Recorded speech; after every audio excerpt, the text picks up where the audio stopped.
ইস্তেগফার সম্পর্কে কোন হাদিসের ভাষ্যের মধ্যে মান লাজিমাল ইস্তেগফার ভাষ্য এসেছে, অর্থাৎ যে ব্যক্তি ইস্তেগফারকে আঁকড়ে ধরবে, এটাকে কন্টিনিউয়াসলি করবে, ইস্তেগফার কখনো ছাড়বে না, সবসময় তার মধ্যে ইস্তেগফার অব্যাহত থাকবে, ওই ব্যক্তিকে আল্লাহ রাব্বুল আলামিন বিভিন্ন পেরেশানি থেকে সারপ্রাইজড হওয়ার মতো এমন এমন পথ বের করে দিবে যে সে চিন্তাও করে নাই, তার পেরেশানি থেকে মুক্তির পথ আল্লাহ তাআলা দেখায় দিবেন।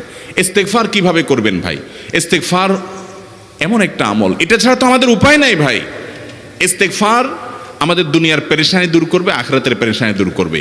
দুনিয়ার পেরেশানি আমাদের বিপদ আপদ মুসিবত, এগুলো রিজিকের অনটন অভাব এগুলা, আর আখিরাতের পেরেশানি হলো আমাদের পাপ গুনাহ এগুলা। কোরআনে কারিমে আল্লাহ রাব্বুল আলামিন সূরা নূহের মধ্যে আল্লাহ নবী নূহ আলাইহিস সালাম তার সম্পর্কে বলছেন, ফাকুলতুস্তাগফিরু রাব্বাকুম ইন্নাহু কানা গাফফারা ইউরসিলিস সামাআ আলাইকুম মিদরারা ওয়া ইউমদিদুকুম বিআমওয়ালিন ওয়া বানিন ওয়া ইয়াজআল লাকুম জান্নাতিন ওয়া ইয়াজআল লাকুম আনহারা। তিনি বলেন, আমি বলেছি আমার জাতিকে তোমরা ইস্তেগফার করো, আল্লাহর কাছে ইস্তেগফারটা করতে থাকো। রুটি ইনকাম নাই, ব্যবসা খারাপ যাচ্ছে, পেরেশানি হচ্ছে, ইস্তেগফার ধরো, কি হবে? ইন্নাহু কানা গাফফারা। যদি ইস্তেগফার করো, এক নম্বর লাভ হলো আল্লাহ মাফ করে দিবেন গুনাহ।